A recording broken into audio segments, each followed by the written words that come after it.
Welcome to the Bridge the Gap podcast. Here's your host, Dustin Udke. What's up, everyone? Welcome into another episode of Bridge the Gap. We've got an exciting one tonight. We're going to be talking about music and why music is important, the impact that music has in our life, how it plays a role in kind of everything we do. And when I'm talking music, there's only one person I can bring on. You heard him first. You always hear him first. It's my guy, Kevin, the guy who did the music with Red Eye Music House. They did our intro and outro song. Kevin's the voice you hear there. Kevin, how's it going tonight, man? What's up, man? I can't do the pitch down voice all the time, or else that would be really sweet. Like if I was, "What's up, Dustin?" I can't like live in that octave. But what's up, man? It's an honor to be here. Dustin, for those of you who don't know, is responsible for getting the word out about Red Eye before Red Eye was Red Eye, before we even knew what we were, because he ran around at the Fantasy Football Expo and told anybody who would listen that they needed to hire me to make their theme song. So I got a lot of love for Dustin for that. That's a big bro move there. Yeah, I mean, right. And so I've talked about this before on the podcast, but I came to you. We were just talking about other stuff, and I was like, "Hey, you do music. I need an intro." And you're like, "What do you want?" And I was like, "I don't know. Here's two like sample songs I like the intros kind of into, something kind of along this vibe." And you're like, "Done." And then you sent it to me, and I was like, just blown away. And it's the process, right? And you really nailed it, because the reference tracks are so helpful. And I feel as though, I've spent the majority of my music career, actually the first big chunk of it was musical theater. And then the next big chunk of it was solo recording artist.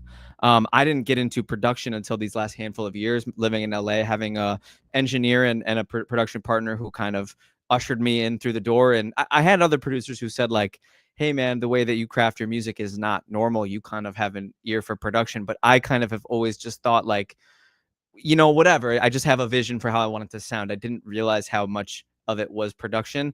And I'll tell you what, man, reference tracks and vibes that you're going for, and just honing in, like zeroing in on what it is that you want it to sound like, man, it is such a helpful tool in music production.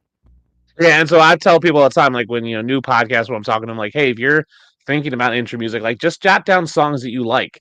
And I've been doing that for a while. Like, I really loved, and so I gave you One of These Nights by the Eagles, Good and one. That's on Broadway by the BJs, and it was like Yeah. something along that kind of like that cool bass kind of doom doom doom. And then you guys added the piano in, which I didn't know I liked, and I love it because it gives that kind of Dr. Dre kind of like, and I love that kind of music. So it's like, damn, it just fits everything I wanted. And you and your producer worked magically. You guys were real open about the process. You said, "Here's the track," and I said, "Hey, can you add this, do that?" And then the outro music, I was like, "Hey, just start from the piano, make that the outro." Yep. From start to finish, you guys were easy to work with, but also like took someone who doesn't really know music. It's just like, I like this sound. I don't know what this sound is, but I like this. I don't know if that's a bass or a drum. I don't know. I like this sound, but you guys took that and ran with it. So you guys just launched Red Eye Music House. So why don't you tell everybody about Red Eye Music House, what it is, what you guys do over there? Yeah, bro. So it's funny because you, really quick before I get into the Red Eye spiel, because you kind of touched on something that a lot of people and like producers, creatives, whatever your role is in music or whatever, you talked about. I don't really know what the words mean, bro. I've been doing it for a couple of years now, and I still don't know what the words mean either. Like we need that's part of what production is all about. Like we're bringing things from the ether, we're bringing it down into reality. You know what I mean? We're introducing ideas that are in our head into the world. And sometimes I'll say to my engineer, I'll say, "Oh, I need it to feel more airy. I need it to feel more like water." And that's not a musical term, but he's like, term at all. He's like, "I know what you mean though." And then you just let him cook. And that's the greatness of Toby, who is my partner. But yes, Red Eye Music House is a one-stop shop for all things music. And we work with artists locally. We work with artists nationally, as you know. But our goal is to foster a creative environment that is safe and comfortable and fun, and where you get whatever it is that you need. We have mixing and mastering engineer covered. We have vocal production and writing covered. We've lent vocals, as you know from the intro. I've done a lot of singing on projects that artists will hire us for. And we're just launching. We're just starting to like ramp it up a little bit, but this is a really exciting time, Dustin, because we really foresee this as not only a place where you can go and receive services that are provided, but also find a creative home if you're kind of looking for that. If you're and that's the beauty of it, right? We've done transactional, I want this, I want that, but a lot of our clients are return clients because of the community that we try to foster. I think it's great because I think there's a lot of people out there who maybe are more lyrically inclined. Like I'm a writer, so I could write lyrics, and I've reached out to you like, hey, let's collab if you ever need I'm songs. looking forward to that. Yeah, that's gonna be I fun. can't do I can't do music. I can't be like, well, this should be an A and then a B. Like I don't know any of that, but I can help with lyrics, and I can kind of give you like, oh, I want it to sound a little like this, or listen to something like, this doesn't sound right. And so it's just a place where like it is that creative outlet. So if you are someone out there and you're like, hey, I sing, but I don't know how to produce a track, hit them up, right? If you're like, hey, I have this like beat or this, melody or song, kind of chords in my head, but I need the other part of it, reach out. If you want to help out with those things, especially if you're in the LA area, reach out. They're local there. So, Kevin and Toby do a great job. I know you did an album there. I know Toby does a lot of stuff. So Yeah. Red Eye Music House, you can follow them on Twitter. It's scroll on the bottom. It's Red Eye Music House without the E at the end. We ran out of characters. That's what happens, right? Or you can follow Kevin at the Buffalo Trill. Or you can follow BTG at BTG Pod, or of course me at the D Unit 13. So we're going to talk music because obviously you love music. You've done music your whole life. I really enjoy music, vast genres. So I think it's a fun topic because music is such a integral part of your life, whether you recognize it or not. Like absolutely. A song can evoke memories, it can evoke feelings, it can alter your mood. So we're going to talk all those things. If you guys are watching, drop a comment. Maybe just comment your favorite song right now that you're listening to, so we can talk about that. But hell yeah, most weeks we start this with a game. What exactly is the game? Well, it is not a quiz or a trivia contest, nor is it a test of brute strength or athleticism. At its core, it's just a children's game, and I would wager that some of you here this evening have played Would You Rather? Love it. So would you rather, Kevin? And then the theme of music, would you rather have an audible soundtrack playing with your life? So you're walking down the street and you're happy and it's a song that's kind of upbeat, playing. Would you rather have that, or would you rather live in a musical where you and everyone you know are singing a majority of their thoughts, feelings, and daily lives? Oh, that is such a difficult one because, right, having the music background that I have and being as passionate about music, I've envisioned both scenarios. Yes.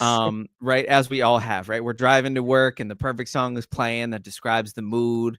It's the first day of summer and we're driving to the beach. It's the perfect pop song. It's the perfect anthem for the summer day. So that one, I feel like that one is a little more achievable in reality. Mm-hmm. So despite my desire to have a soundtrack playing and scoring every moment of my life, I'm going to probably choose what I would wager to be the less popular of the choices. And I think I'd prefer to live in a musical because in the world of musicals, Dustin, magic happens. There's fanciful energy. There's any given moment we could break out into song, and that's pretty tight in my opinion. Yeah, so I love musical theater. I went to a high school. My high school in PA was one of the best, drama programs for public high schools. We got a lot of Broadway shows on preview. I never did them, but I enjoyed, I took theater for 3 years. I enjoyed, watching theater, critiquing theater. I always envisioned myself as like a director, producer on Broadway of like that kind of role, not an actor or a singer. I'm going to assume if you are in the musical world, you can sing. So if you can't sing and you're also in the musical, you know how to sing and it's not that bad. Right. I think a musical sounds cool. Like you're right. There is magic. There is that whimsy. The problem is it's just long. Yeah. And so a 5-minute conversation is going to become a 10-minute song and dance.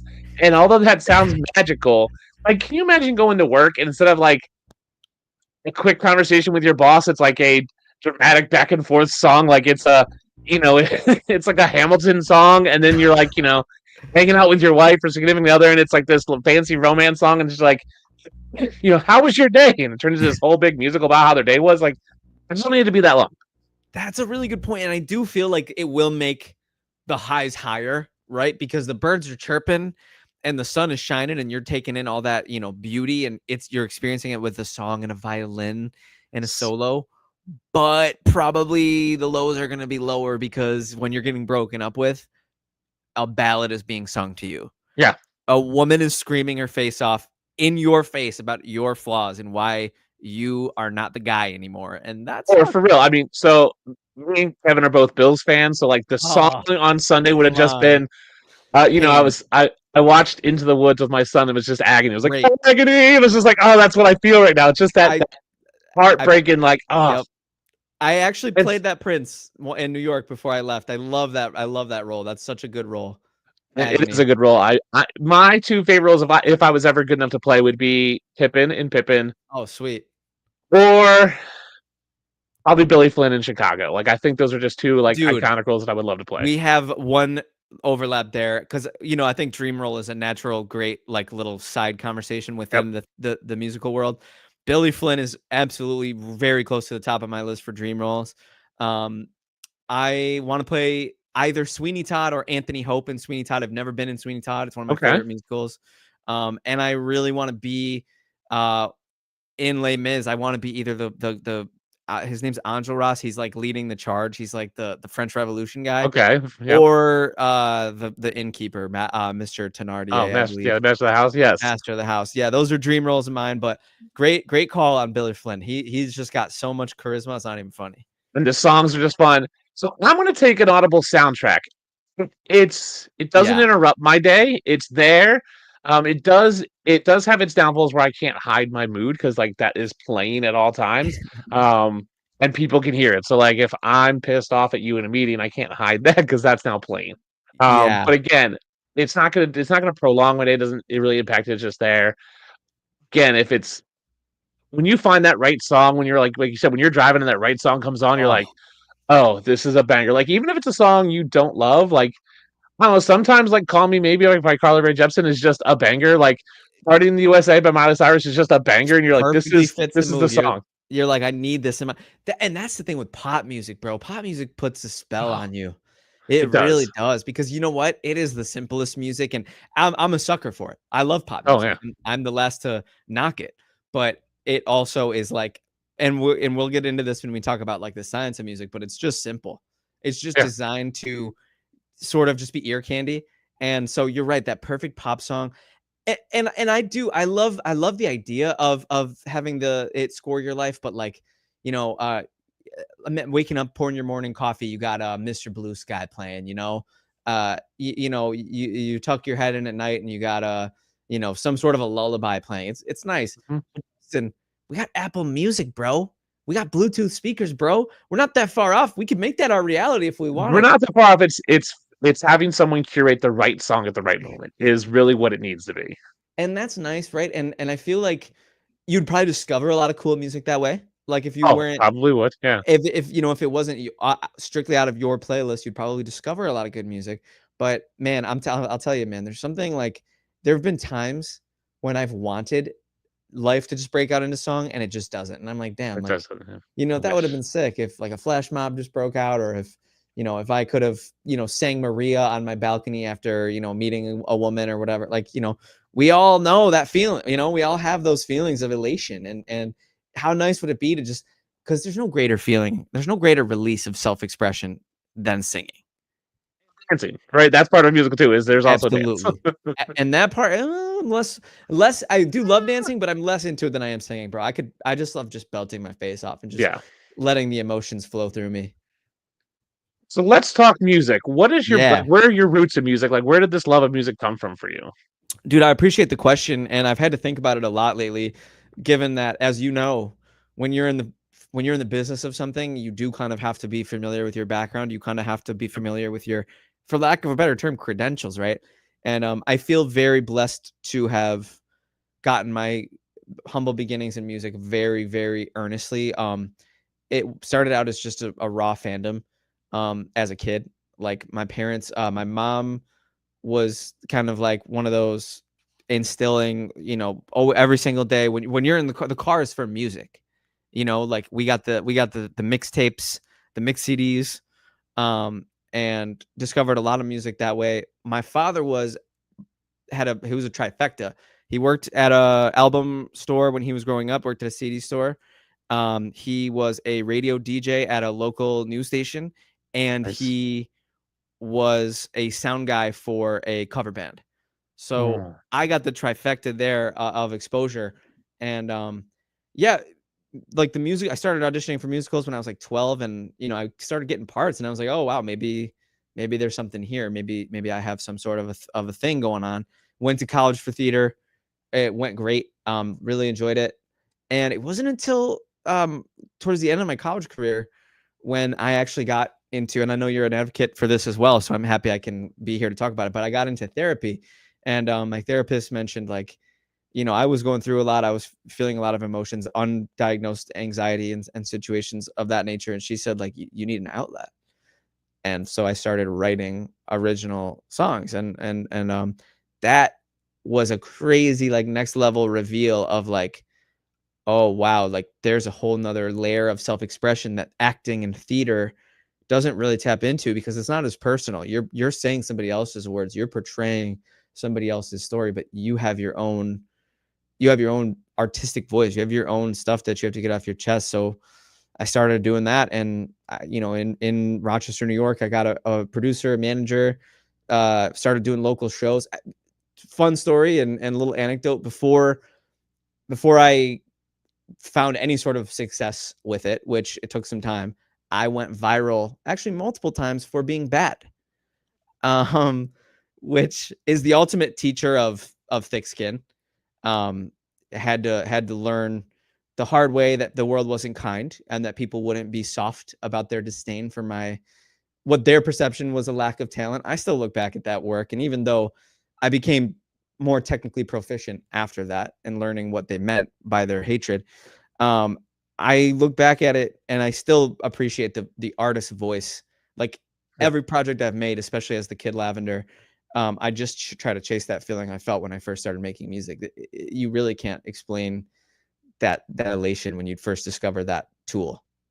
Yeah, and it's funny because that brings me, takes me back to the conversation I had with Max Brosmer from Minnesota Go Golfers, who's at the senior or Shrine Bowl right now. We talked about his, like, when you're dealing with stuff and it's not perfect and it's not ideal, and you have to develop thick skin, and it does teach you those things. Like, it teaches you things, but also teaches you if you really love something or not. Because if you're getting constantly bashed and you don't love something, you will quit. And I think that's where I think a lot of people think they love something until it's hard, and they're like, "Oh, I don't love it that much." Right? Whether that is you're getting bashed online, whether it's a tough deadline, or right, you feel like you're burnt out. Like, that's where you really find if you really love something or not, and if you're in it for the right reasons. And again, if you're in it for what it gives you, not necessarily what you get out of it, that's totally different. So, like, when we talk about, like, football content creation, like, I do it because I love it, whether or not people read it or not. I do Yep. it because I love it, and my hope is that one person likes it and gets something out of it. But if they don't, I'm still gonna do it because I love it. I'm not doing it because what I get out of it. I'm doing what it gives me. It gives me, like, I put into it because it's a creative outlet for me, not because people are gonna praise me for my articles or my podcast. Right? Like, this podcast is something I love doing. I love talking conversations with people. Right? Yeah. Music is not a football topic, and this isn't a football show. It's a topic show.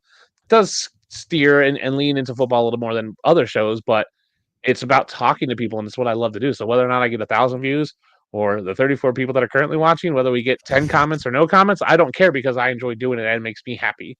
Yeah. What's your musical style? Like, what are you listening to? What kind of music style are you into, and why? Definitely. First of all, I just want to give you credit for having the bravery to keep doing what you're doing, man. Like, I am one of if Dustin Ludke has one fan, it is me. I appreciate that. And the bravery that you have to just keep doing it, and you have the right mindset. And you said it best. If you're doing it for the right reasons, it'll always be worth it. Me personally, so musical style. Oh man, let me tell you, Dustin, that is such a fascinating question. If you're asking me, are you asking me what style I like or what style I make? What kind of style do you? That's two very separate questions. So let's start with, what style do you like? Is there, like, a genre Yeah. or a stylistic that you kind of tend to go to? Like, are you a country fan? Are you a classical music? Are you pop? Are you one of these, like, we were at the draft in Kansas City and we're like, who's this guy playing? It was like Afro synth jazz. And I was like, I don't know what that means, but Yeah, right. There's so many new genres. Like there's so many words that describe all the different like no, I love the question and for what I like the answer and it's so cliche, but it's true. Like I really do listen to everything. My favorites are and it cycles, right? It cycles. But my favorites right Yep. now, I'm always gonna have a massive, massive love for hip hop and R&B. Mhm. I love alternative, particularly like 2000s and 2010s alternative. Like that's like a big 90s. We can throw 90s in there as well. Okay. So you're Um, talking like Soundgarden, Coldplay, yes, that kind yes, of alternative? like that kind of alternative, but maybe I think you're referring a little bit more to adult alternative, which I don't dislike. I Okay. consider adult alternative to be a little bit more like dentist chair music. Okay. With no disrespect to it, like sometimes that's what you need. Sometimes So you the more want it. mainstream stuff, right? Like the Dave Matthews, that kind of stuff. Yeah, Dave Matthews, not that's dentist chair music for sure. Yes. I'm much more into stuff that's I would say alternative, like Third Eye Blind or the Okay. Spin Doctors, or Gotcha. I've been really into alternative punk, like pop alternative punk, like Green Day, Blink 182, the All Okay. American Rejects, like 80s new wave music, because that was the alternative music at the time. Yeah. That's a very definitive and like that genre to me like defines my love of music. Like it is pop, it is rock, but there's this element of theater, right? Mhm. With the absolute whining vocals that are just borderline bad. Like the technique is just bad, but it Pretty sounds bad. so good. You're emoting so much. The Smiths, The Cure, less so in this group's sake in terms of being bad, but Tears for Fears, like they're probably my Mhm. favorite band of all time. But that style of alternative, yeah, I'd say hip hop, R&B, alternative, pop punk. Those are my big ones. Dustin, you got to answer the same question though. So I grew up on country music, right? So I grew up in 90s My country, least Garth favorite. Brooks, right? Like I grew up Garth Brooks, then I got into Keith Urban, Kenny Chesney. Always loved 70s rock. So, Mm, right, we talked like my so reference good. songs were Bee Gees, Eagles. I'm a massive Eagles fan. I've seen the Eagles, I think, 3 times in concert. Such Um, artists. Such yeah, artists. like it was just celebrity deaths don't really bother me. But when Glenn Fry passed away, I was just like, oh man, that hurts. Like that hurts me because I'll never see him again. Ah, that Um, sucks. I love a good like gospel and R&B and worship music as well. And then I do love a good West Coast rap. Like I love Dre, Mm, Snoop, mm. Eminem, and then like put on some Regulators. Like give me some Warren G. Like Regulators is just Okay. a banger. Like I'll put that on and just that '90s West Coast rap is it. Like that's a mood I can get it on like a good Friday afternoon. Kind of like a fusion of like there's like a little bit of like funk to it, right? Like there's a Yeah, little a bit little of bit of like funk, a little bit of like gritty, like just bass of like it's slappy, it's really slappy and like groovy. the word I sort of describe it as like it's dirty. Like it's just not It like is. it's not your polished like ABBA and like those high polished bands. Like I love a James Oh, Taylor. I love ABBA's that kind good of too. folk. Yeah. I think ABBA is good, but like they're very like polished and you just like there's no roughness to it. And I love a little like roughness. The Eagles have like this roughness to their music. It's just and it's real. I love real. Like I love what I love about rap is that it's real. Like It's so raw. it's feelings. It's what I love about like James Taylor and Eagles. Like that's how they felt at the time. Like it's not like hey we need to make a pop song so we're gonna make it. We're gonna make what we want to make and people will like it because it's good. And so that's where I lean. And then I love my dream guest for the show is Ed Sheeran. Oh I would wow. love to sit down with Ed That's Sheeran. a little surprising. This And so here's what here, because since I talk about topics, what I want to talk to Ed Sheeran about is starting out as an outsider and then becoming the standard, right? Because when yeah. Ed Sheeran came out, he was the outsider. Like his Yeah. style of music was very different. And then also now everyone's doing it. So like he Yeah. went from being the complete outsider and then all of a sudden now is the A-lister standard. So like I would love to talk that kind of conversation with him. I love Yeah. an Ed Sheeran song. I think that's all good. We'll get into like our last bit's going to be, we're going to do a draft of artists we want to do the Super Bowl halftime show. So we'll do That's a gonna be draft of that fun. later. So that's going to be fun. That's gonna be That's fun. where I'm at with music. So what kind of music do you make real quick? Like just tell me what Right. kind of music you For like to sure. make. I before I tell you, because I always do this. Because you make such salient points and you say such thoughtful things that I just want to touch on it before I move on. And I apologize for that. No. I don't know if you're familiar with famous, I would love to say hip hop producer or punk rock producer or any producer, but he does it all. Are you familiar with the work of Rick Rubin? Yes. One of my Oh, heroes. I would love to sit down and talk to Rick Rubin. So I read The Third Door by Alex Brandon, and he sat down with Rick Rubin, and the stuff Rick Rubin told him is just amazing. Sick. Okay, so I read Rick Rubin's book, The Creative Act: A Way of Being, and it completely changed my perception of creativity. It changed my perception of art, of music, of life. And what you were just saying about what's real and what's raw is, and we'll just make it, and then it'll just be good because it's just us and it's real.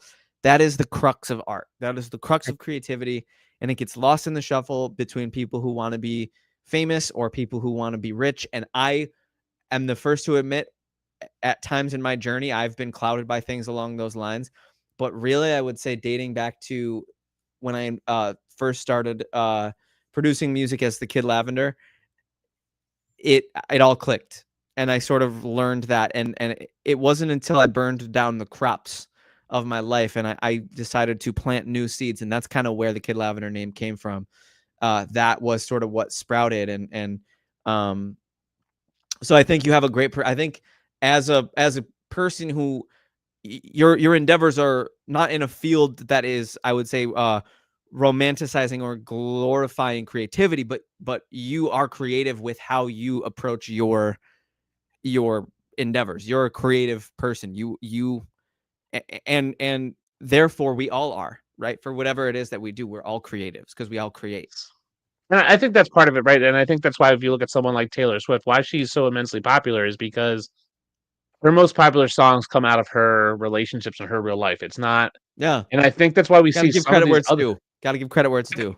Her music is like, because people go, oh, this is about this boyfriend. It's like, okay, like someday we're gonna get the Travis Kelce album and it's gonna be phenomenal, right? Because it's gonna be the highs of like watching him win Super Bowls, but also the lows of like him never being around because he's at training camp. Like it's gonna be Yeah, that. that's real. That's a And good it's point. real. But when you get people who just, one of my favorite movies is That Thing You Do, Tom Hanks, Tom Everett Scott. Classic. Love to get Tom Everett Scott on here as well. Um, that movie is based on the band The Wonders, and they have this great song that they wrote, and it was them. And then they get to the studio, and they're like, the label is like, no, you need to do this, and they're like, that's not what we want to do, and they fall apart because they're not making something real. It's just 100%. churning out hits just for the sake of making music, and it's like they wanted to make something real and something that was them, and the labels don't know this is what you need to do to capitalize to make money. And I think that's where we see a lot of these artists and bands go wrong, where they just like, oh, this is what I have to do to make money, and this is what'll sell. Like, in that movie, it's like, well, we're going to record That Thing You Do in Spanish. It's like, oh, that's just so derivative of everything. So, Yeah. real quick, what kind of style music do you make? Like, what do you prefer to make? Awesome. So the Kid Lavender, so when I'm doing my solo recording artist work, my first album, Seasons, was very much inspired by like experiences that I was going through in life, and I was observing the cyclical nature of life and lessons and all that. So I would say a lot of the times if I were to categorize it in a style, like if I had to, because I think I am very much anti-genre. I think a lot of my work will speak for that. If I had to categorize it, I'd say indie, alternative, maybe a component of hip hop and R&B, and my newest work. So I have an album coming out in a couple months, and I have one single out from that album. It's my second studio album. I don't know if I've said the name anywhere, but it's called Tanaka. Tanaka, okay. Tanaka, yeah, it's an acronym, and if you want to know what it stands for, I'll tell you. But if you want to not and listen to it and see if you can figure it out, because I'm gonna try not to broadcast it. We'll see. Well, let's leave it a mystery for now. Let's leave it a mystery for now. But the style is very alternative rock, pop punk. I kind of was just I was very steered in that direction, just kind of as an intentional means of just breaking up the sameness and the monotony of what I was doing. Not to say it was monotonous whatsoever. There's 5 genres on my debut album, but I wanted to, whatever I did on my first album, spoiler alert, I just wanted to do the opposite. And so I think you'll find that on Tanaka in a good way, because it's still raw, it's still authentic, it's still honest, but it's completely different. That's gonna be good. I can't wait for that. When's that come out? I don't have a date for it yet, but I'm hoping that it's out by March or April. It's like that's the fingers crossed. We got a single coming out within the next month or so. Oh, we'll be looking forward to that. We'll blast that out around here for you. Hell yeah, dude. So why do you think music is like an essential part of the human experience? Like, obviously music is, dates back to wherever. Like it's so old. It's, you know, when you get into like rhythmic drums, when you like the first flute was like a bird bone. Like, why do you think music is so important to the human experience as in general, like especially in our day and age? And I really I love the question, and I want to address it in a couple different ways with a couple different angles. First and foremost, it's that need to express, Dustin, and I talked about it with when I was in therapy, and the therapist said you got too much going on. And as an actor, like there was a point in time from maybe 2006 to like 2017 where I was never not in a show. I was never not portraying a different character, and I loved it. I loved the camaraderie of theater. Like there's really nothing like it. If you ever get the chance to audition for like a community theater show, listeners or Dustin, please try it, because it is just a next level experience. The familial communal component Yeah. is you can't replicate it.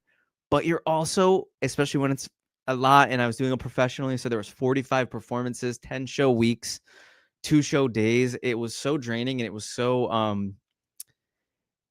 uh talk about monotony. There really, I don't know if there's a more monotonous experience, but it's kind of like an NBA season where I wasn't going to ever phone in a single performance, because that of those 45 performances, somebody, that was the only time they were going to see it. So they had to get all of what I had each show, and that is draining. So when I got into the self-expression portion of my creative endeavors, I learned about personal self-expression and poetry as a means of communicating ideas and healing and processing through art. And I Yeah. think that's why it dates back to cavemen and the drum patterns and the wall art, because we always have that. Humans have always had it, and every human has it. There's a need to express. There's a need to immortalize something that you did. Rick Rubin compares it to graffiti in a bathroom stall. It's your creativity is your I was here. Yeah. And that's pretty powerful. And Mhm. I think that's a big thing. And then that's the first angle, but the other angle, and this is kind of more of a spiritual, kind of a more higher minded thing.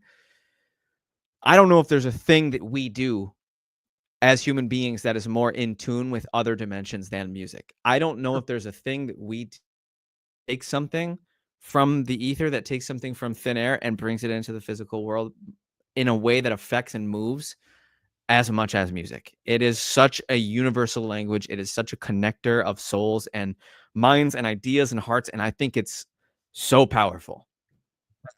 I agree. I think it's essential because I think for a lot of people, they lack the verbiage and the words to say what they're really feeling. Um, even whether that's at a young age where you just don't know the vocabulary words, or you're at an adult age and you just don't know all the words, and then all of a sudden someone conveys what you're feeling in that perfect way. And then even just music without words, that you can convey a tone, a feeling in just instruments, and you can convey something. When you talk about like Castaway, the movie has like almost no talking in it for the longest time, but everything's conveyed through music, and it's beautiful, and it's this experience that a lot of us just don't. We don't know how to say that, but someone else does, and you go, "Yes, this is what I want," and it's someone else putting that universal language to our feelings, and we can connect with that. And I think that's huge. And so we talk about music, and music can really trigger memories. And why do you think we connect music to memories? And like, I'm sure there's for you, just like there is for me, there's songs right here. I'm like, oh, that takes me back to, you know, oh, Yep. this was my senior prom song, or like Yeah. this is junior high, right? This is me and the boys like riding around on our bicycles in junior high. Like, Oh yeah. why do you think music is so connected to memories? And that's a fascinating question, and I think it really stems from the absolute, and I think the simple answer is the sensory Yeah. experience of the song. It's the notes and the pitches. It creates a sensory experience that is memorable for us to recall, or like you said, the junior prom. For me, it was "Chasing Cars" by Snow Patrol. Great song. Mhm. That was my prom song. Do you remember yours?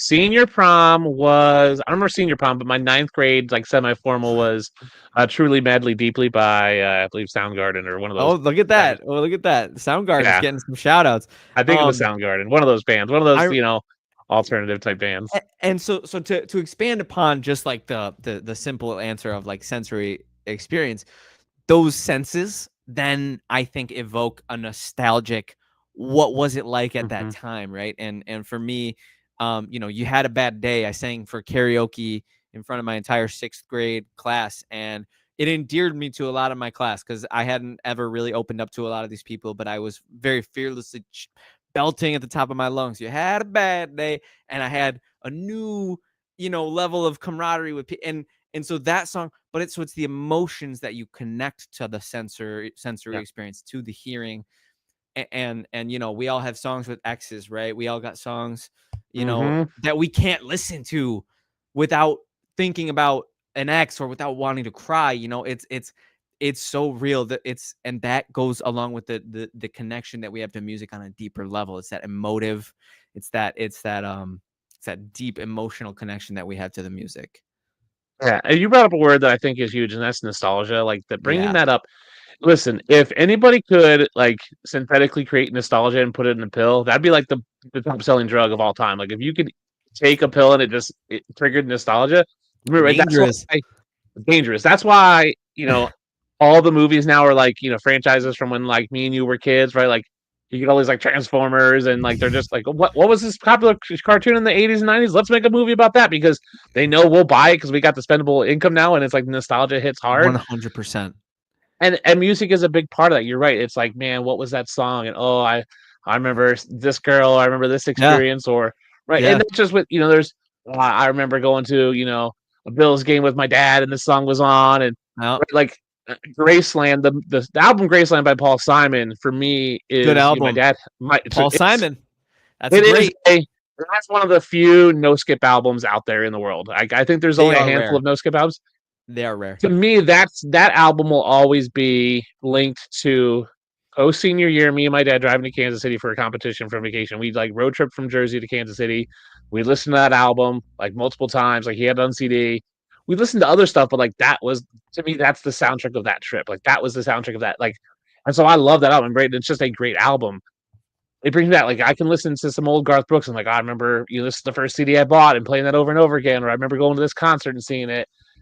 That nostalgia factor is huge. And I think we're all chasing that in everything we do. We chase it in movies, we chase it Yep. in music, we chase it in our purchases, we chase it in unhealthy things with drugs and alcohol. We chase that Yeah. nostalgia feeling because we want to capture the glory days of what was because we feel like we'll never be there again. And I love that music Yeah. has that effect. And I also love that music can also just change your mood. Like it can amp you up. Like you listen to, you know, you know, Bohemian Rhapsody, one of those like rock songs, like that'll get you hype, right? But it can also calm you down. Like, and music is so vast that it can whatever you want to feel, you can find music in a forever playlist that'll make you feel like if you just want to feel melancholy all the time, you can find a playlist that'll just be like this playlist will make you sad forever. It's a really, really fascinating point, and I liked what you said about the nostalgia thing because I do feel like you see it sold everywhere, right? It's the 90s baby thing. Like it's such Yep. a basically a cliche at this point. Like but honestly, like it's very real, and I said it to you earlier. Like I will be chasing the feeling I had when I started writing my own music Mm-hmm. forever, Yeah. and it's amazing to chase it. And I think when I get close to it is when I have the most joy creating now, is when I get close to Yeah. that feeling of just it's almost like a kid on in a sandbox. It's almost like a Yeah. kid at recess who is, you know, got chalk and they're making their drawing in the Yep. on the driveway. That is the kind of art that I strive to capture myself and that I try to strive to help my clients capture. And you brought up, I think, being an artist, being a musician, it lends itself to sensitive souls, and that lends itself to uh things like you mentioned with like drugs and alcohol, which is why I've been sober for almost 4 years now, because when you get in too deep, when you get too close to that to that chase when you're chasing that too much. And it was also a thing for me with validation as well. Mhm.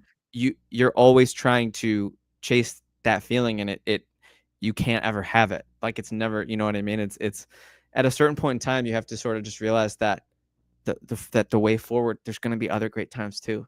The way forward is beautiful. As far as music amping or calming, that goes back to kind of like really interesting scientific thing, Dustin. Like, again, like, Okay. it's so weird how manipulative like, music is so manipulative. Like, it Oh, really very is. much Like, so. there is just certain combinations of notes or chords or instruments that will just evoke just tears. Like, you will Yeah. just cry. And the right placement of the right song in the right movie at the right time. I don't know about you, but it won't even be the climax of the movie. There won't be anything happening with the characters, but I'll just start crying and I'll just be like, what is going on? Like, why are my eyes leaking? Like, it's Yeah. so cruel, but it is music. And talk about getting amped, man. I don't know about you, but these talk back to our sports team thing. These edits of these bills before every playoff game with these players, like, I saw one that was like set to Eminem's "Lose Yourself," and I was like, I'm not playing in this game, but the adrenaline I feel in my body, I want to. Yeah. And I think that's why and go back to the nostalgia and chasing feelings. I think a big part of that is because we don't know this is a highlight moment of our lives. I Mm, think if someone said to you, like, Evan, tomorrow is going to be a highlight day for you, you'd be like, okay, I'm going to soak it in. The problem is that you get past it, and then 2 days from now, you're like, oh man, yesterday was like a highlight. And then you go, and then something triggers that, and you just don't know it at the time. And that's why you're always chasing. If you knew when they were, you wouldn't have to chase it. The problem is you don't know when they are. So when you miss them and they're past, you're like, oh, and then you get that feeling just to get you back. But you're right, the hype up of songs, right? That's why jock jams exist, right? Because those songs can get you hyped. That's why, I'm here in Wisconsin. We have Jump Around at the end of the start of the fourth quarter. That's why Renegade is played at Steelers games. That's why the Bills try to get Mr. Brightside to be their song. that It's just was like awesome. I was into it. it's a communal song that like just gets everyone hype. And even though Mr. Brightside is not like, to me, like the most like hype up song, No, it's not. but like if people vibe with it, it creates this mood, and it does create this almost communal experience as well of like 100%. we are all singing Mr. Brightside together. And when you see the clips of someone singing a national anthem, music cuts out, and the stadium sings it together, like there's something about it just like, oh man, that's powerful that we're all together and we're all on the Beautiful. same page. Yeah. And right, for better or for worse, like whether you want to get hype, whether you want to get calm, whether you want to be sad, like music can manipulate you in that way. But I think Yeah. when it's used right, it has such a huge impact. And I think music can have a big social impact as well from artists. When you talk like Bob Marley having a big social impact through his music, Yeah. why do you think music has the ability to have that kind of social impact where like, movies don't have that? Movies don't have that much of a social impact. TV shows don't have that. Like, yes, they are like in the pop culture and they're in the zeitgeist of that, but they're not like making changes. I find there's songs and music that can just change kind of the world or the nation's feelings on certain things. And why do you think that is? Why do you think music can do that when other forms of entertainment and creation can't? I think it has so much to do with what you already touched on with the tribal feeling of music. Mhm. Like, you can unite behind it. It's a rallying cry. I remember Yeah. 2016, we had a tough year as a country, and we listened to "We Gonna Be All Right." We gonna be Yep. all right. And it was an anthem. I wrote a paper in my protest and social change class analyzing "All Right" by Kendrick Lamar as a political speech. Um, it's incredible. There's always going to be songs that I think to answer your question in a more direct way, I think music oftentimes is a reflection of the times and the state of the world. And Mhm. I think that creates a sense of community, and it furthers that feeling that we're not alone. It furthers that feeling of we are immortalizing or time stamping this period with this song that is resonating with a lot of people. Sure. And more often than not, when that happens, it's a big hit and it's because it's a banger and it sounds great. But sometimes it's the message, man. Let it be, you know, Yeah. let it be. I'm trying to think of other ones throughout history. I mean, even things like "F the Police" was like that Yeah, became an anthem yeah, for people of color in that time frame. Like that, And it's funny because sometimes it is a direct message, like that was directly what they're feeling, but sometimes like Let It Be was not a social commentary on any one Yeah. thing. It was just here's a song that was like, oh, this captures it. When Yeah. you talk about like Ohio by David Stills and Crosby and Nash, like that was Yeah. a song about a tragic event, and that's but there are songs like Ball of Confusion by the Temptations, like I think just immortalized kind of like a general thought, and people are like, yeah, let's get behind that, right? And I think Yeah. that's part of it. Rallying cry is a word that keeps coming to my mind. Yep. You know, I'll say something in relation to what you said earlier about the good times, and if you knew it was going to be a good times day, like yada yada. I'm so fascinated by that idea, and there's this lyric that I put in The Edge of the World, which is the last song I released as the Kid Lavender, where I said, "It seems we're in remember when now." And I kind of feel like sometimes like when things are going good, you gotta try to like lock in. You know what I mean? You gotta try to like, and you gotta try to like send like apply some mindfulness to the experience so that you will have it to recall, because there obviously will be bad times. And it reminds me of something Josh Radnor said in an interview with Rainn Wilson, where he said, Rainn Wilson asked him, would you rather be happy or content? And Josh Radnor said, I'd rather be content. And Rainn Wilson said, why? And he said, because happiness is this contract that you signed that has a trade-off on the other side of it, and contentment doesn't. It's just Yeah. peace. It's just peace, Fascinating. right? That stayed with me, Dustin, and I wanted to share Uh, that with the listeners today, because that is something that in it related to our conversation about art and nostalgia and everything. That was something that kind of really resonated with me. So interesting story. So I told you I went to a high school that was, one of the top uh, theater high schools in the country. A former student wrote a book about it, and they made it into a TV show. And Josh Radnor played the lead. He actually played No my theater way. teacher in the No show. way. That was on for like a year. That is such a weird, like, what a weird, like, What coincidence. weird, yes. Yeah, Josh Radnor's So great, man. How I Met Your Mother, great show, yeah, so underrated. like it was right after How I Met Your Mother. He did a show. I forget what it was called. I think it was like Rise or something. I have to check it Um, out. but it was only on for a season. But he played basically my theater teacher in like the early days of like basically Wow. small like blue collar town and like integrating musicals and doing some more edgy things like Hair and That stuff sounds like that they awesome. didn't want to see. So yeah, just funny that Josh Radford, like Rosie Perez was in the show, so she would come to high school and like my mom got to meet her and they would like do stuff That's and they I'm would gonna have to act go talk watch speeches. that. I'm gonna have to It's go super find that cool. show. Yeah, so weird small world That situation. is weird. Yeah, that's one of those weird, like, Yeah. yeah, degrees Yeah, of separation. contentment's such a big thing I talk about a lot is like there's a fine line between contentment and complacency, and I never want to be Definitely. complacent, but I always want to be content. And Absolutely. you're right, happiness is the trade-off of at some point. If there's happiness, then there is unhappiness, and there is really no opposite of like uncontentment is the thing, but like if you can find contentment, there is no real trade-off for that, and I think that's huge. Yeah, they say the price of love is loss, and that's just Yeah, like such a ah, it's such a it hurts cruel. even more after Sunday, right? Like, No, I know, right? Don't even. But it's such a cruel law of the universe, man. Like, man, like, why can't the price of love be more love? Why can't you know, foods that are bad for you taste what bad. right? Why does it have to be the Yeah, other one? Well, you know, they yeah. flipped it. Vegetables taste horrible, but they're good for you. Yeah. The universe is cruel like that. It is cool like that. And I think that's part of like the difference between like consuming music and creating music. Like obviously you're creating music and you're using that as as a outlet for all your feelings and your expression. But I Yeah. think we do consume music for that as well. Finding a music that kind of fits our mood or will change our mood, right? I think a lot of times people are the previous. They're going to go, well, I'm sad, so I want sad music instead of going, I'm sad, I want happy music. Yeah. Um, It but you want to depends. have something that kind of yeah. I mean, it depends. I think that's where the mindfulness comes in and finding a place like, hey, I'm sad right now, so let me put on some happy music to try to help change my mood instead of just wallowing in your sadness.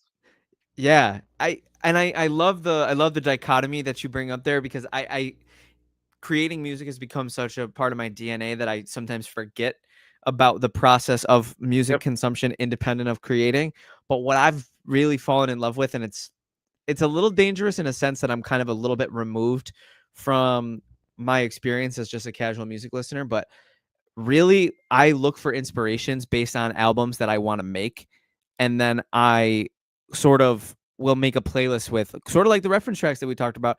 I'll make a playlist like when we were making Tanaka, there was a playlist of 50 songs, and they were all in the vein of what I wanted Tanaka to sound like, and that was all I listened to. And my next album, you brought up the word melancholy. My next album, I want it to be about a character that I'm creating called Mr. Melancholy, and I'm listening to music that has that vibe, and it's very weird, Dustin. It's a weird place to be because my consumption is meant to fuel my creativity, which it does. But then at a certain point, my consumption is also altered from the state how I fell in love with it. But I think there's a book, Steal Like an Artist by Austin. I think it's Cleon. Steal Like an Artist. That's cool. Yeah. And he talks about the book, like there's a difference between imitation and inspiration. I think a lot of people create and they try to imitate someone. Right. Right. So whether that's in music, whether it's a fantasy football, creation, whether it's a podcast, they go, this is what they do, so I'm going to do that. Like, this is what Mr. Beast does, so I want to make Mr. Beast videos. This is what, Taylor Swift does, so I want to make Taylor Swift music. And that's just imitation, and that's not okay. But inspiration is like, you can go, hey, I'm inspired by these artists and these 50 songs, and they help me fuel that. And there's like a reference point of doing that. And I've talked about, like, finding people in the fantasy football space where it's like, man, what they did is super cool. And it's like, oh, that inspired me to do this. And like, creating that idea and getting kind of this, what he talks about in this boost is called this, he calls it genius. So it's like, it's this group, it's not group think, it's like the group people thinking together that creates more genius, right? So it's all of us getting together and going, hey, what about this? And you kind of, and you can kind of bounce some ideas, and because you guys are all there together, having separate voices and not being an echo chamber, but allowing that allows you to all be kind of great and have some genius out of that. So yeah, and that's one thing too that we haven't really specifically talked about, but I would be remiss if I didn't bring it up as part of Red Eye. That's one thing that having a producer like the producer that I have, he produced my first 2 albums, and we've produced them together. But and we've found a session instrumentalist, and also we kind of look at him as like our unofficial third member. That level of collaboration and that, like you mentioned, echo chamber, I consider it like I consider it like a committee, and every idea I have, voice memos, songs that I hear that catch me the right way that day, it's in the group chat, and there's a joy and a level of bonding that I didn't know was possible with people that I have experienced through creating music with people. It's similar to theater in a sense of like they're like my family, like the trust that I have in them because of what they've earned through their time serving me as producers or as collaborators, and vice versa, right? I can only hope that people, clients, or them, the people who I'm working with, feel the same way about me, because I just want to create a safe space I'm a big believer in yes and, which is an improv philosophy, and I'm a big believer in compliment sandwich. I will never listen to something a gift that an artist has given me, like, hey, I'm sharing you this piece of vulnerability that I was brave enough to put on recording or brave enough to write down. I will never look at that and like criticize it before I find something I like about it, because that vulnerability is worth its weight in gold. I'm a big believer in crazy ideas. So a lot of times that I'm in meetings, I'm training a guy. You are. Okay, I have a guy at work that I'm training right now, and I'm like, "What's the crazy idea for this?" He's like, "What do you mean?" I was like, "What's the crazy solution? Like, what's the money is no option? Yeah, everything's available, unlimited resources. What's the crazy solution, right? Because you just never know what that's going to be, and that allows that kind of like, this is super crazy, but maybe we can take a part of that, and then you can kind of backtrack it and find something that works. So I'm big on that. Yeah, creating without boundaries. Yep. Wendy, hi. Thanks for tuning in. Appreciate you.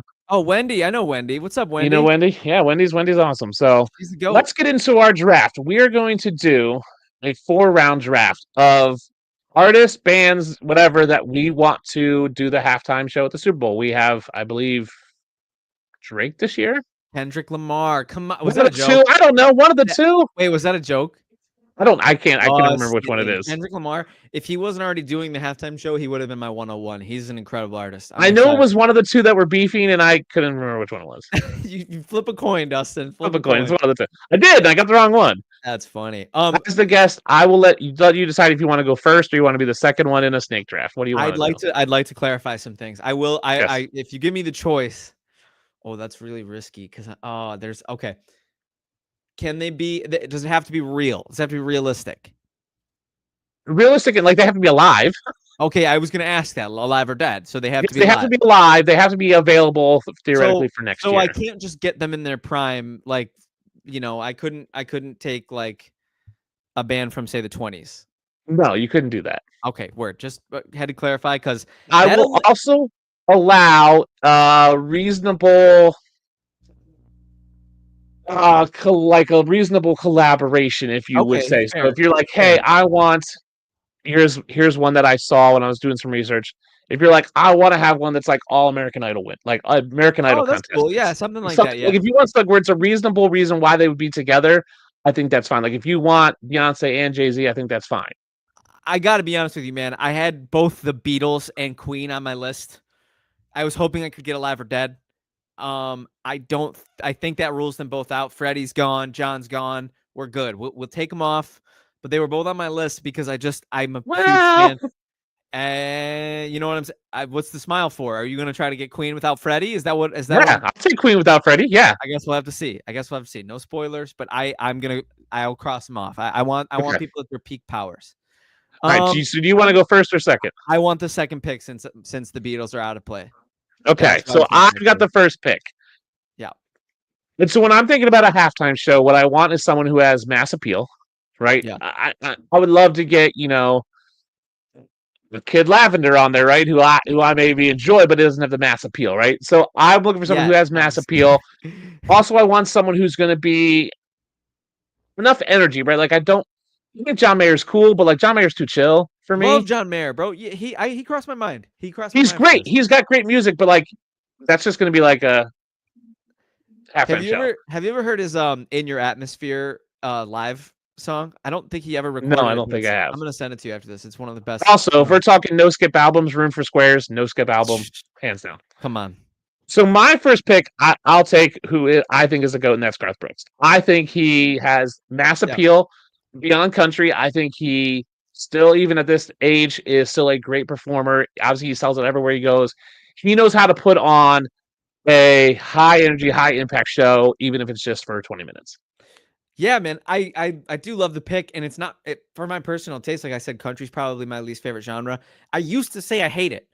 I've grown out of my hatred for country. I've experienced the light. I've seen the joy that country music can bring. I went to a Western themed bar for my girlfriend's birthday last year, and I learned that there's a reason why the lyrics are so simple. It's because 70 people have to be able to scream them at the top of their lungs while they are blasted.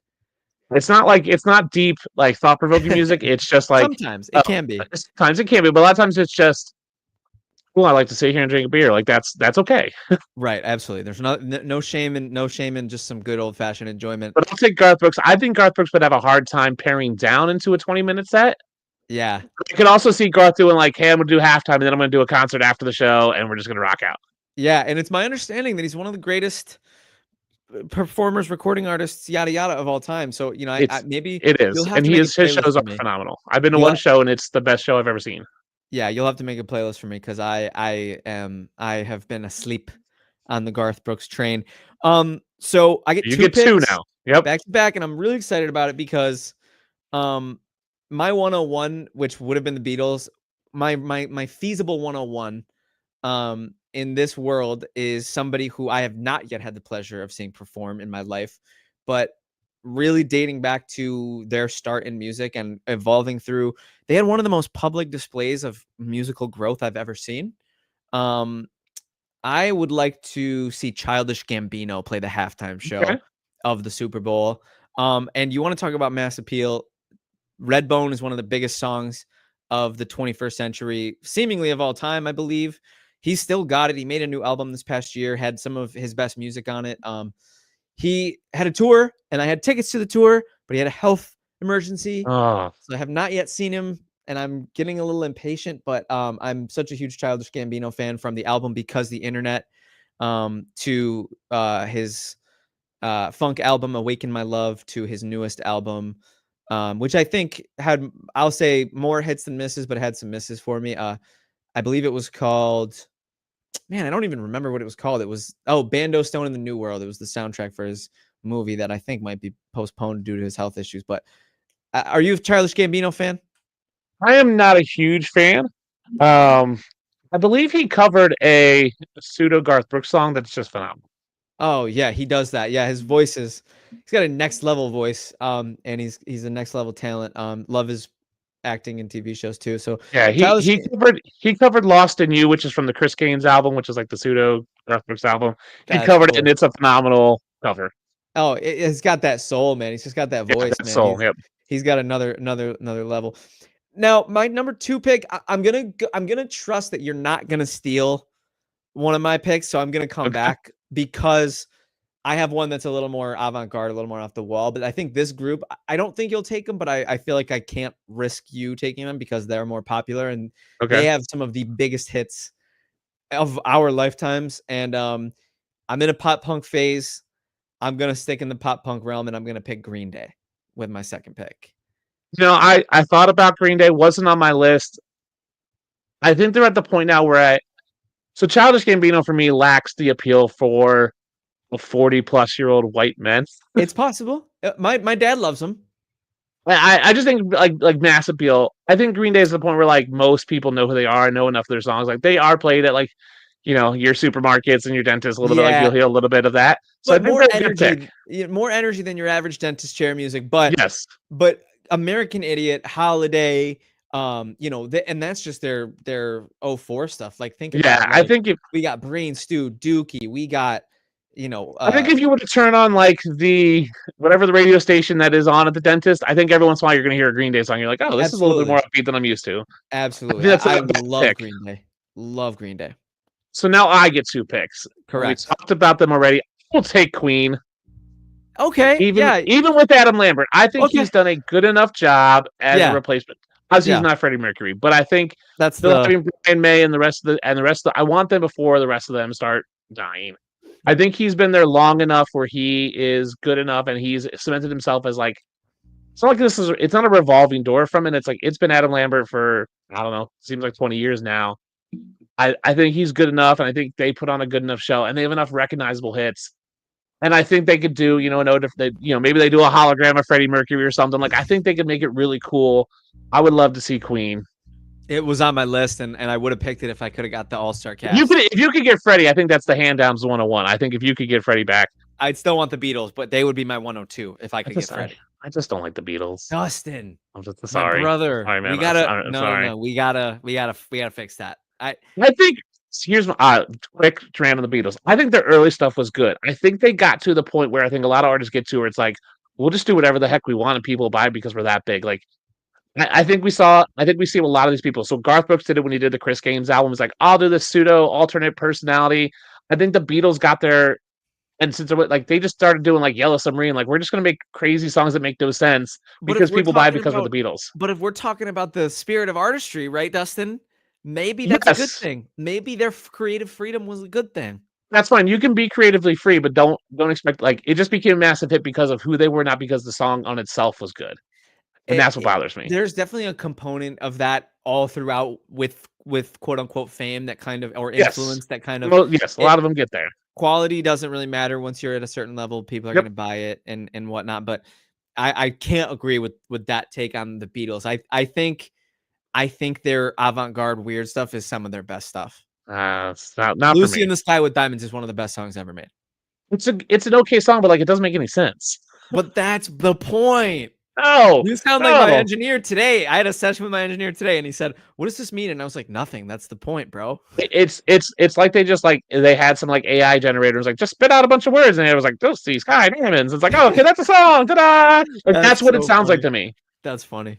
So I have Garth Brooks and Queen even without Freddie Mercury. Yeah. I get 1 pick, and then you get 2 picks, and I get 1 more. Yeah. This is going to sound strange, but I'll take Ed Sheeran. I think it's a good pick. Knowing your love for him, I think it's a good pick. I think he can put on enough like energy and fun show that he would get the crowd involved, and the way he does, we could do a show in a short 20-minute set. I think he could bring enough energy. He's got enough recognizable songs that I think it'd be mass appeal for the moms, the kids. I think everyone would like it. I think he could bring out a ton of like when you see the show where he did the cover of Eminem and Eminem came out. Like I've seen that video a bunch of times. I think he's big enough. He could get all kinds of cool guests to do some cool covers and collabs. I think it'd be a really good show. I love the pick. I definitely think you're he's not short on hits. That's No, for he's damn not short sure. of hits. He won't run out of hits. He'll have bangers on bangers. He'll have stage presence. He'll have Yep. talent, which is a nice component, right? Of Yeah. you're booking a halftime show for the Super Bowl. You don't want to lip sync. You don't want a little Yeah. sideshow. You got a guy who can carry the load from a talent perspective. He can carry the load from a hit perspective. You talked about energy. I don't know if it's necessarily the right energy, but Maybe not the right, but I think he could bump it up for a show. I think you're right. I don't hate the pick whatsoever, and even more so, I don't hate the pick given your fandom for Ed Sheeran. I got two Your more last picks. two. I got two more picks, and I gotta make a business decision here, okay? Because I got like some personal nerdy bands that I'm like, oh, I need to see them, but it's not really like, you know, I'll say some honorable mentions because I'm pretty confident you're not going to pick them. But like, I don't know if you've ever heard of '90s power pop band Jellyfish. No. Well, it's fine. They would be on my list personally, but that's personal. I don't. If I'm stepping on your toes here, I apologize because I'm not going to pick go him. ahead. But Robbie Williams. I mean, I like some of Robbie Williams stuff. I don't think he has enough hits. He is so good, and his movie where he's a CGI monkey is amazing. If you haven't seen it yet, go see it. I know I've not seen that. It's been getting ridiculed, but it's a phenomenal film. But I would have picked him, but it's like I said, it's a little personal. This isn't the World Cup. This isn't FIFA. Yeah. You know, this is American football, and Robbie Football, Williams is bigger international. So I had to give the love there. My next pick is maybe the biggest name we're going to talk about in terms of hits and in terms of magnitude of their reach as an artist, and maybe the most talented that we've spoken on yet. I'm a huge fan of this person, and I think they would bring out some killer guests. I got to go with Lady Gaga. She did the halftime already. Did she already do the halftime show? She did halftime like 5 years ago. I think you're right, and I'll retract because that's fair. Okay. I didn't even know, but I was like, Lady Gaga, man, like she's got the hits. She did a good halftime. She really did. I'm not remembering that, but I think you're right though. Because I think she started at like the top of the stadium and then like rappelled down or whatever. Oh, that sounds like something she would do. Okay, then I got a better one. Yeah. Okay, here we go. Now I'm gonna run into a world of just did they do the halftime show? How about this? This is a fun one. How about Rick Rubin and Friends? Okay. Anyone that Rick Rubin's ever produced for. So I'm talking, I got Eminem, I got Chili Peppers, I got the Beastie Boys, I got a mass grand Rick Rubin's greatest hits. That as like a collaboration, like it's the Rick Rubin show, right? Because I'm thinking you get Stevie Wonder, you probably get all those guys. Wouldn't surprise me. I don't know his like. I know I'm confident. Like he did some songs with Eminem. He did most of the Chili Peppers albums. I think he did some songs. Yeah, I think Rick Rubin and Friends, like that themed show. I think that would be kind of like you talked about. You were going to give me some leeway with creativity on the. So I think Rick Rubin and Friends I'll take, and you'll have to find a clever way to market that so that people know what that means, because I don't know if a lot of people know who Rick Rubin is. I mean, you're talking. You've got Beastie Boys, Chili Peppers, DMC, LL Cool J, Public Enemy, Gaga, Adele, Kesha. I just want Rubin and Friends. We can call it, and you can find your creative way to get people to know what that means, because it's kind of it's a cheat code a little bit. And then I'll close it out, and my last pick, and this is my personal pick, and I'm not going to shy away from it. I'm not going to shy away from it because they do have the hits, and I've seen them live twice, and it was the two greatest performances I've ever seen. Okay. They might not have us in an extreme mass appeal to a younger crowd, but I want Tears for Fears on that stage. Okay. Shout, let it all out. Everybody wants to rule the world. Something happens and I'm head over heels. Some of the greatest songs ever written, and one of the greatest vocalists, Roland Orzabal, one of the greatest songwriters, Kurt Smith, their anthemic style and sound at the Super Bowl. It would be a legacy show for sure. It would be kind of like when Tom Petty did it. It would be kind of more along those lines. But their new material is phenomenal as well. I'm not sure if you've listened to any of it, but I have not. They're still churning out great music, and that's my least popular and my weirdest pick, but I gotta say it with my chest. I think they'd kill it. I think I loved when they were doing the U2, Tom Petty, those older bands, and like it was fun. Hey, these are legends. Let's get them back, and I think we need to get back to that. I think they've tried to get to the MTV Pop of like this is the biggest artist. Now, like I'd love to see the legends. That's why I think Queen is on there, Garth Brooks. My last pick, I'm struggling because I think there's an obvious choice that neither of us really want to say, and that's Taylor Kanye? Swift. Oh, No, Taylor Swift. I think Swift. yeah, is she's a great big name. She's great. Like you can hate her all you want. She would put on a banging show. for sure. I think there's a couple other big names, right? We could talk Billy Joel if you want to talk legends. Oh yeah, Billy Joel's great. I've already got Garth Brooks, so that kind of puts Luke Combs and Luke Bryan kind of off the radar, like some other country acts. Keith Urban, who I absolutely adore, Kenny Chesney, like those kind of guys. I think would off if you got Garth Brooks. Yeah. I'm torn because I really want to give love to one of the ladies, and I have 3 on my list, and I don't think I'm going to take any of them. Wow. I think Taylor Swift is huge. Obviously, would be huge. I'm a massive Kelly Clarkson fan. I think she could just rock it out. Like she is just amazing. For some reason, she's all over my Twitter feed for some reason right now. Yeah. And I think Pink could do a really good show. Like she's known for her high energy. Yeah. If I was gonna pick a woman, it would probably be Britney Spears, just because that is nostalgia. Like when you're talking nostalgia, that's like but Britney Spears. Like is she still doing it at a high level though? I don't care. I think that kind of matters. Crazy, I don't care. Because we're doing it in a real world, right? We're doing it in a real, right? So you that's gonna be, you got the variable there. I think she could come out and do a good show and kill it. Okay. For my last pick, I'm gonna pick a band a group that I think would put on an awesome show. I think it'd be a huge seller because they're getting back together. And you're probably gonna be shocked at this. I'm gonna take Outkast. Oh, that's a great pick. That's a phenomenal pick, dude. Hey Ya. Oh, it's such Super a good song. Yeah. Like close out the show with Hey Ya. Like Hey Ya, crowd. It's one of the greatest songs ever made.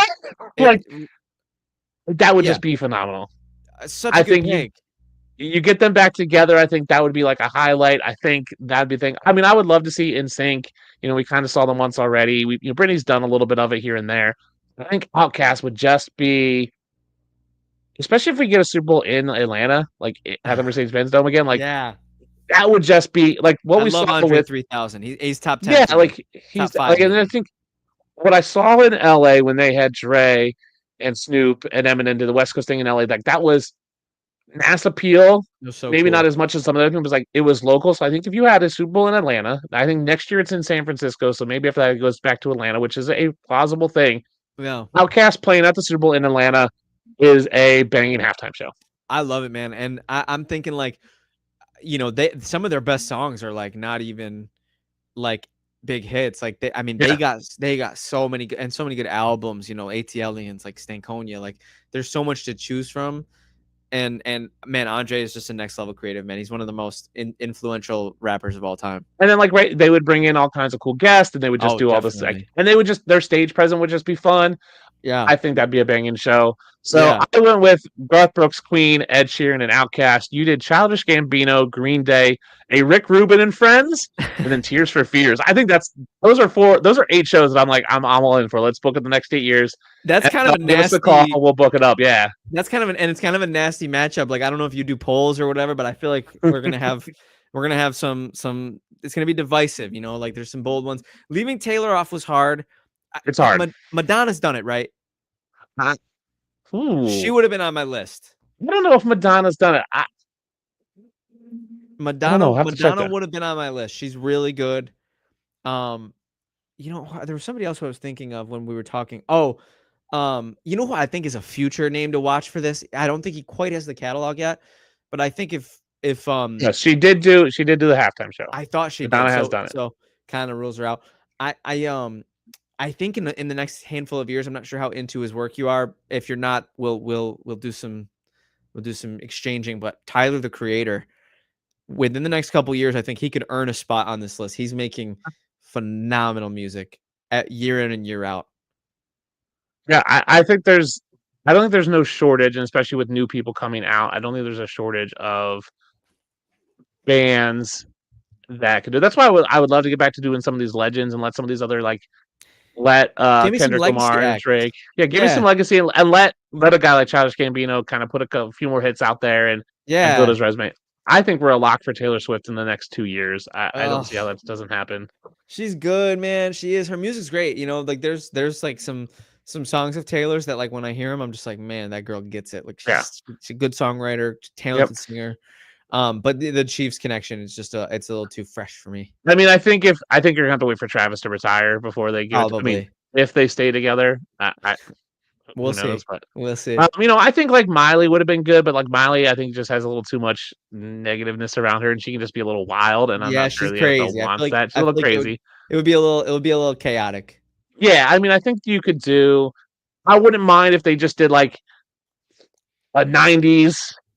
Like just Yeah. do decades, like just do a '90s, like '90s one hit wonders, like even Yeah. just like '90s stars, like give me some like Nelly for like 2 Yeah. songs, and then give me like Backstreet for 2 songs, and then like give me Bring out Third Who Eye Extended or Blind. something. Yeah, Third Eye Blind. Like you could just do this like '90s mashup, and I Yeah. wouldn't mind. I wouldn't mind that either. The only group that I had written down that did not get brought up that admittedly was just very much again kind of mass appeal would suffer, but I think the show would be absolutely phenomenal is the Gorillas.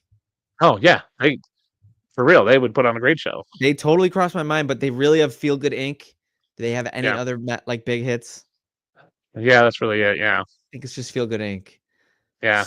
And it's a great song, but they have such better songs, and their newer albums are so good. But I think it would be awesome, like the animation style and all that cool creative stuff that guy. I think Yeah, especially now with like the augmented reality and stuff they can put on the screen, I think it'd be huge.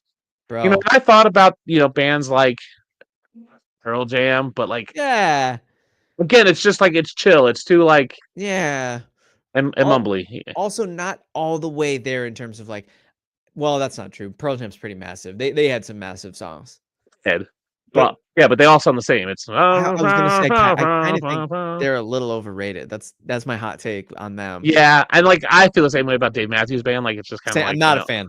Not a fan. I'm Of not. I just. But again, like, are they the same thing with John Mayer? They're just not the right vibe. Yeah. And I don't think they could pick up the vibe for a halftime show. Oh man, but John Mayer, would he kill it though? Would it be? Oh hey, you ever listen to Frank Ocean? Yeah, Frank Ocean's good. He's one of my all-time favorites. I think Frank. I mean, he's reclusive. Like I don't know if you could nail him down. He might not show up. Like yeah, I love Frank Ocean, and he would have been on my list for personal choices. But yeah, again, he hasn't released an album since 2016. So yeah, like I love the Jonas Brothers, but like again, I think they need a few more hits together. Like before they do a show, a little more. Like Adele is phenomenal, but again, not the right vibe. It's all these like soft like ballads. You know what? Not... Harry Styles. We slept on Harry Styles. He would put on a hell of Harry Styles. That you could do the One Direction stuff. Like there would be like some emotional stuff regarding the Liam Payne passing. Yeah, I think that'd be. I mean, Harry Styles is good.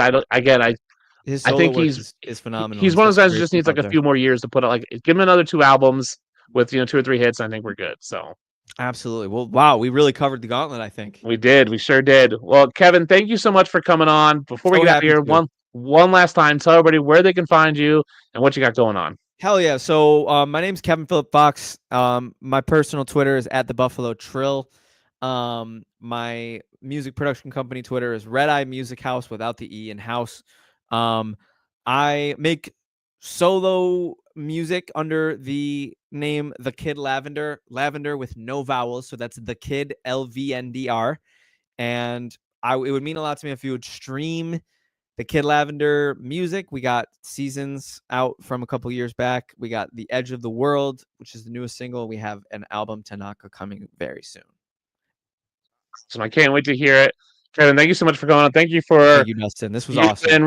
And Red Eye Music House for doing the intro and outro. It's been a banger every time I listen to it. I text the time. I'm like, it is such a banger. I should turn it into a full song. Turn it into a Go ahead. Let's go. Thank you all for tuning in as we talk music. Thanks for listening. Hit that like and subscribe. Really helps me grow the podcast. Maybe one day we'll get Ed Sheeran on here and we can talk some stuff. Just make sure I'm there. Just make sure you invite me for that one. Ed, I know you're watching Ed Sheeran. Hit me up. Let's go. We'll get Rick Rubin. Rick Rubin, I know you're watching too. So hit us up. Hey, thank you everyone for watching, and we will see you all next time.